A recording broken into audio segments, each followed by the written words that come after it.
Bueno, muchas gracias. Buenas tardes.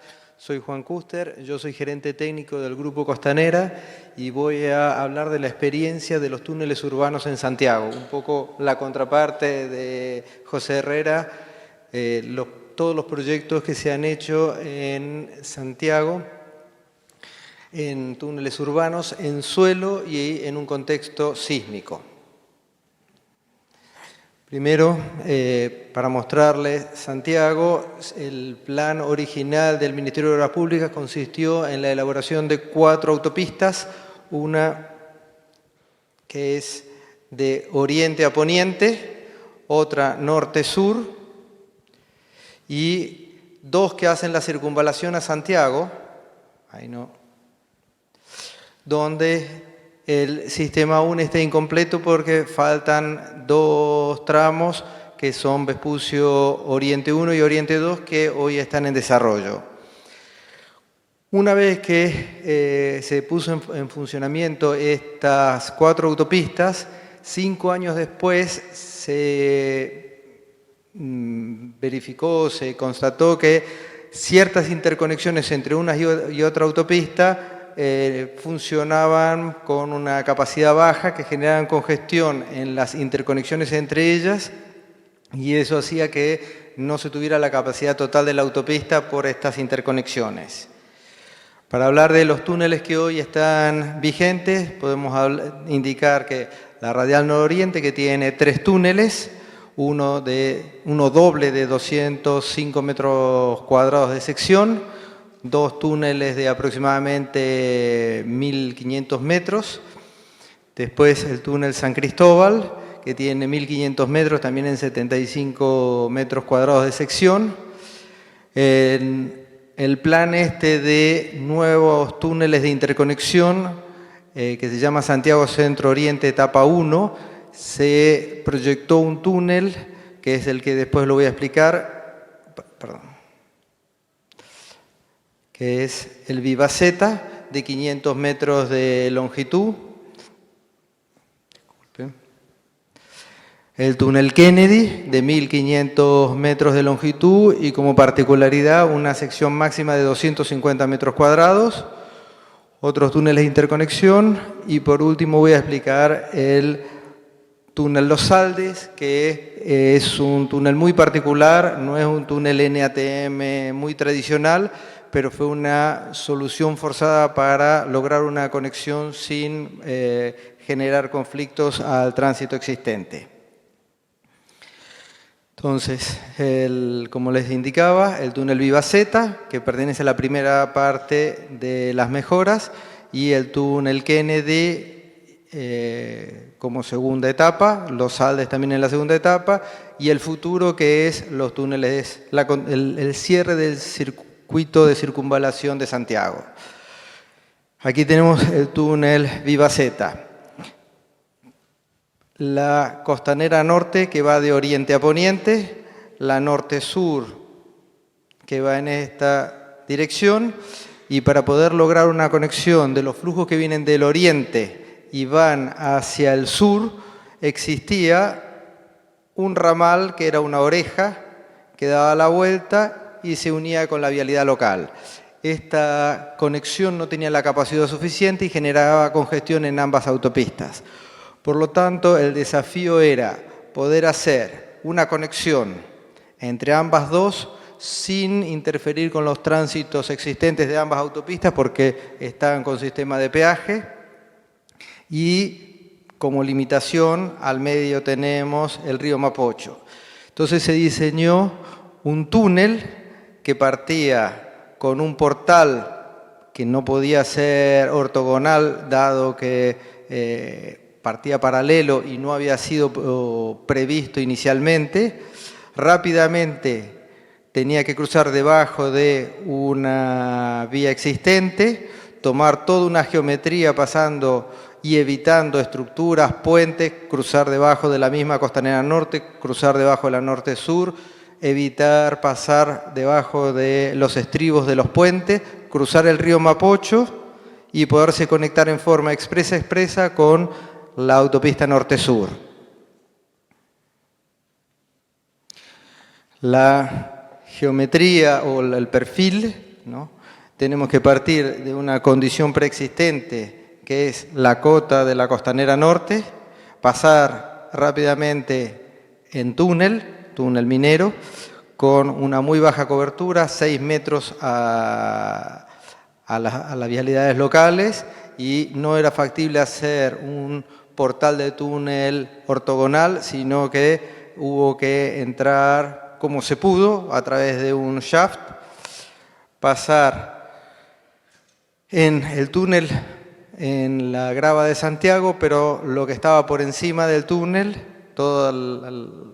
era rellenos, cruzar el río Mapocho con una trinchera cubierta en medias secciones, o sea, se hacía una mitad, se desviaba el río por encima y se hacía la segunda mitad, y la salida también en rellenos artificiales. Para poder desarrollar este túnel se consideró un efecto sísmico con una aceleración y una desangulación sobre las estructuras generada por una fuerza de 0,3 G. Bien.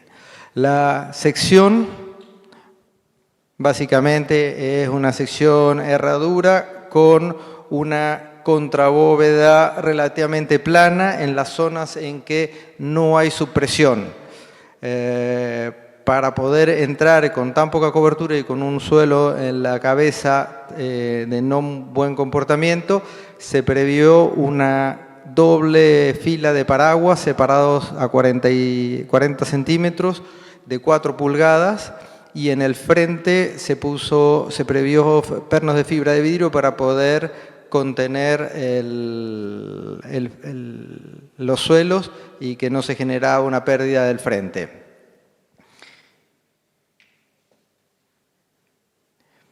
Para poder medir y contener las deformaciones, se modeló todo en FLAC 3D, donde, como les indicaba, tenemos en el portal 6,70 metros de cobertura desde la clave hasta una avenida.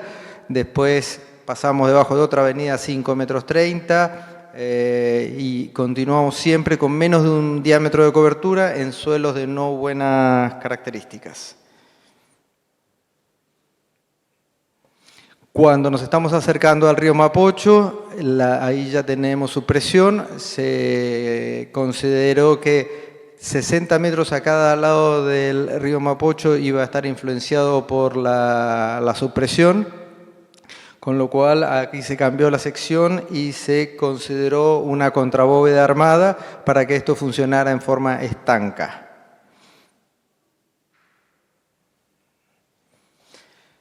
Bien, en el proceso de excavación, como les mencionaba, entrábamos con media sección, con línea de paraguas en toda la cabeza, un plano a media altura, concreto proyectado con robot, marcos cada aproximadamente 1 metro, y una vez que se excavaba la cabeza, después se procedía a hacer el rebaje.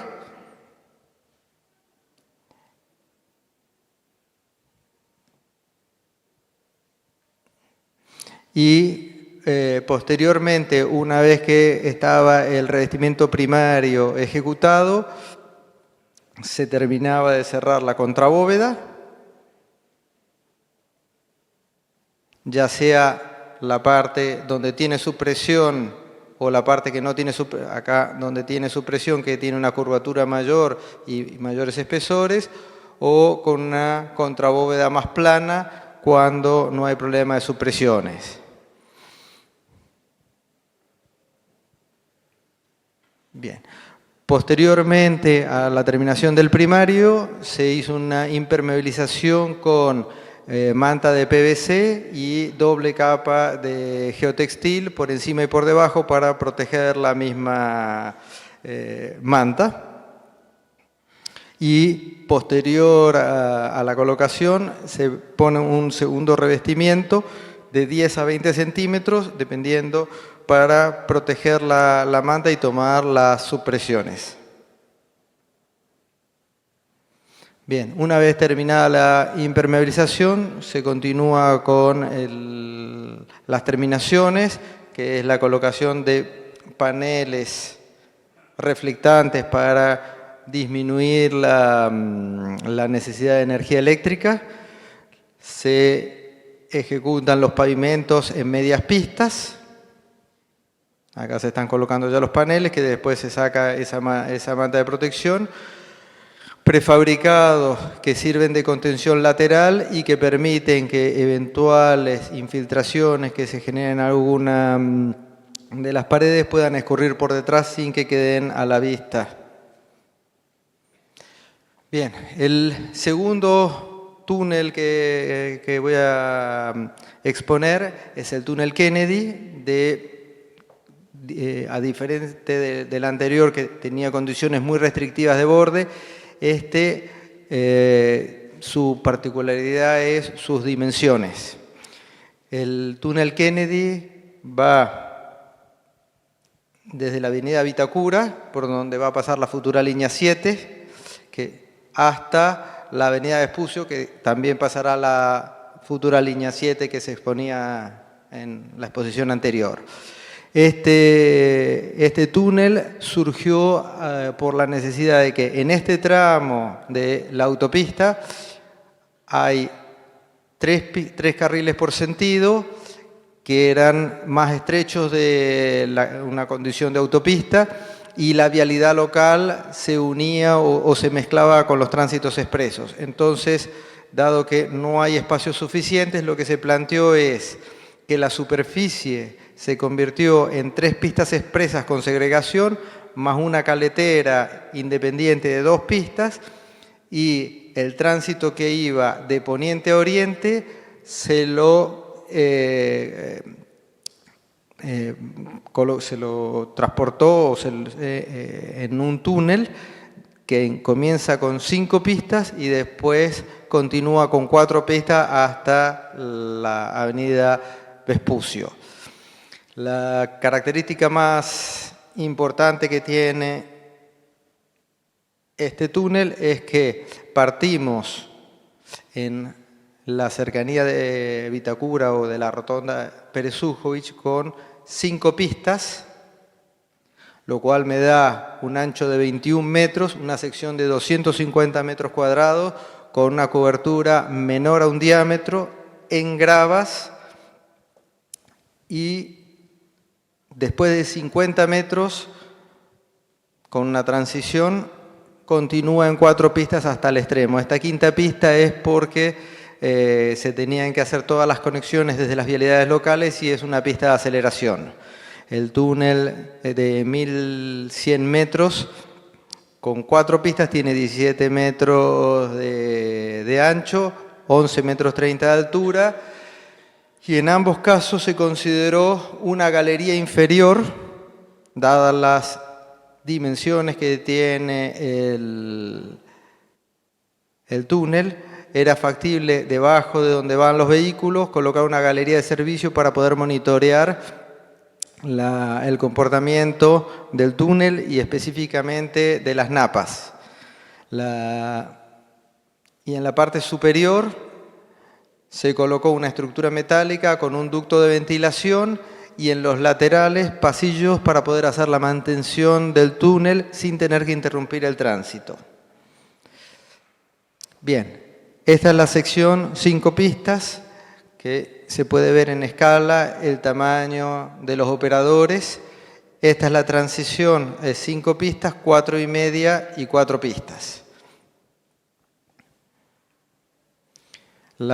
El perfil geológico, partimos de la parte poniente, donde tenemos levemente en la parte inferior una parte en roca.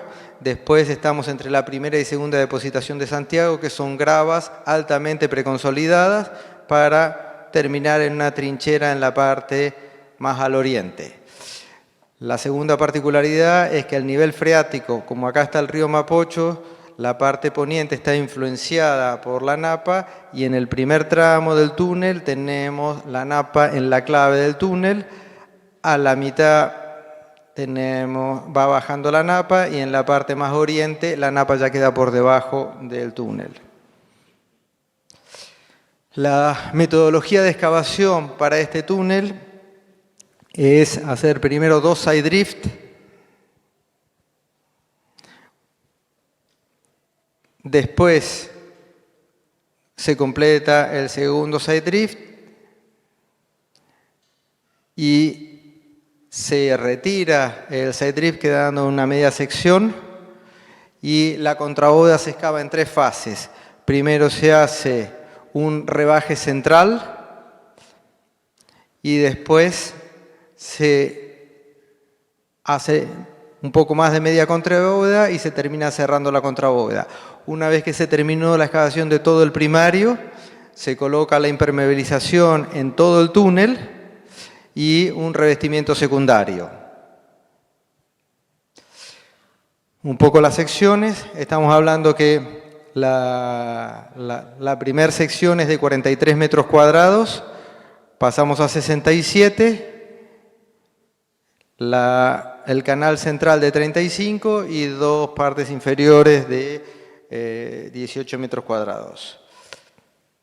Aquí podemos ver un poco el primer side drift que permite entrar con equipos de gran tamaño para excavar, excavadoras y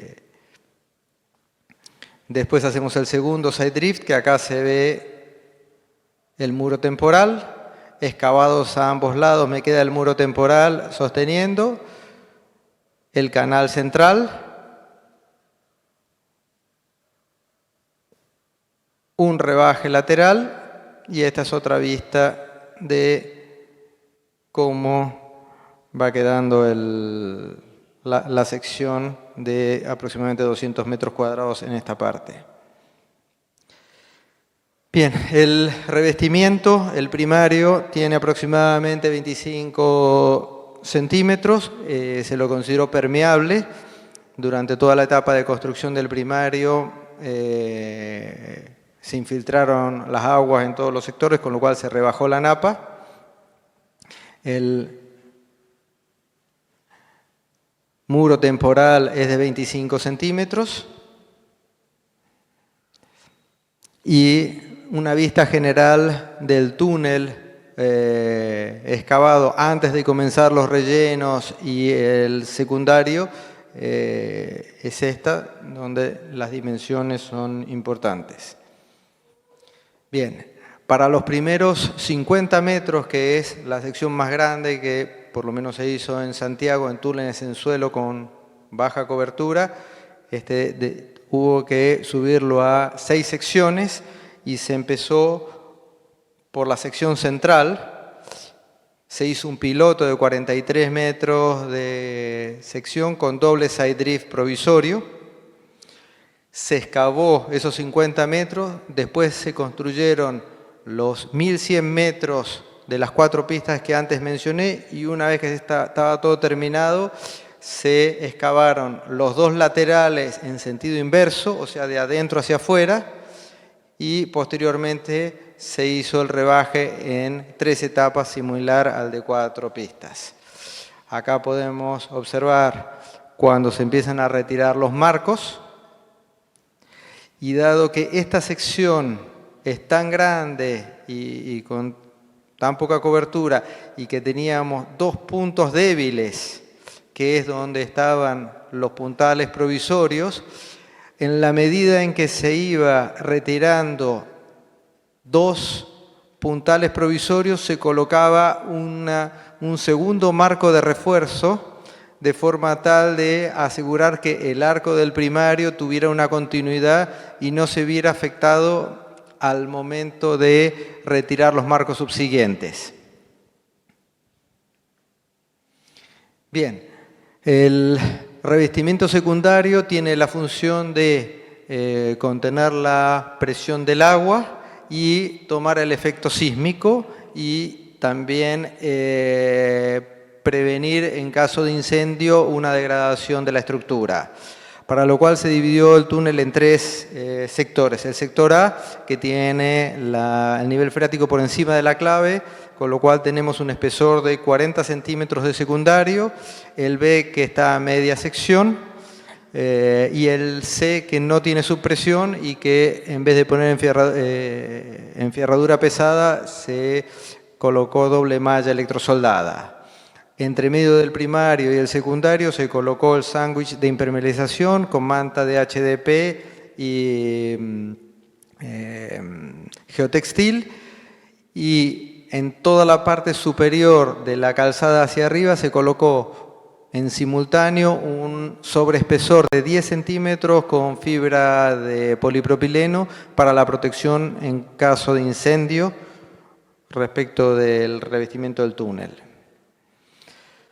La enferradura que hubo que utilizar fue bastante importante, dado que entre las distintas etapas y la condición sísmica de Santiago hizo que se colocaran barras del 32, del 25 y 32 en doble capa. Voy más rápido. Bien, estos son los distintos espesores de distintos perfiles. El revestimiento se colocó con carro de hormigonado, donde se hizo la parte inferior con hormigón, los laterales con un moldaje tradicional y la parte de arriba con el carro de hormigonado, donde acá se ven los separadores, que estos separadores son de 10 centímetros para poder darle el espesor de protección contra fuego. Una salida peatonal. Este sería el portal oriente, con toda una estructura de trinchera abierta. El portal poniente, perdón, este es el oriente, el otro el poniente, donde es una estructura importante. Bien, los asentamientos que se tuvieron para estas secciones, estamos hablando de 12 milímetros o 13 milímetros de subsidencia en superficie, y en las convergencias en el túnel de 4 pistas eran del mismo valor. En el de 5 pistas fue un poco más grande porque estaba excéntrico y las 5 pistas influenciaron. Por último, el túnel Los Aldes, que no es un túnel NATM, sino que había que cruzar debajo de una avenida, y con el fin de evitar cortar el tránsito se hizo un túnel de extremadamente baja cobertura. En el portal oriente tenemos 4 metros y en el portal poniente tenemos 1,60 m. El 1,60 m incluye el asfalto, el relleno debajo del asfalto y 1 metro de material inadecuado, con lo cual una sección bastante particular, ¿no? Porque teníamos que tener 3 pistas y un gálibo de 4,50, por lo tanto la altura del túnel era 5,70. Material no de buena calidad. Roca abajo y rellenos arriba. Y para poder hacer esto se hicieron perfiles de marco metálico de 40 centímetros de espesor, ¿no?, por 20 de ancho, separados cada 70 centímetros. Por lo tanto, esto es prácticamente una estructura metálica que se construye en forma de túnel por debajo de una vía en operación todo el tiempo, con paraguas pesados para contener, y del lado que menos cobertura teníamos hubo que hacerlo en forma cilíndrica, porque si le dábamos el ángulo del cono se salían los enfilajes o los paraguas por la superficie. Acá se ven las distintas etapas de excavación. El material que estaba arriba era un material totalmente inadecuado, ¿no? Los paraguas, pernos de fibra de vidrio. Hubo que hacer inyecciones laterales, algunas inyecciones por encima para consolidar, y al retirar los puntales temporales se completó el revestimiento secundario.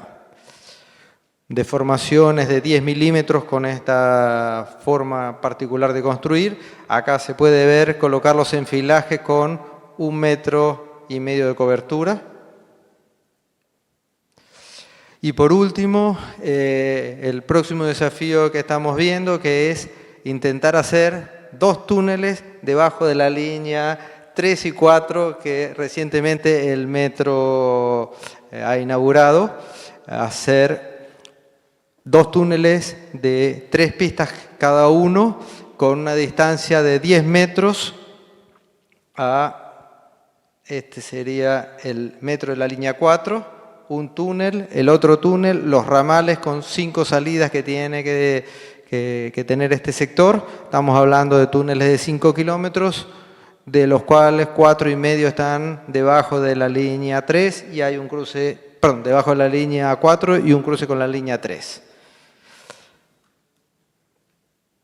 Por último, bien, el tema de los túneles estos son todos hechos con un revestimiento primario que tiene que sostener las cargas de los empujes del suelo y el revestimiento secundario que resiste las cargas sísmicas y las eventuales cargas de supresión.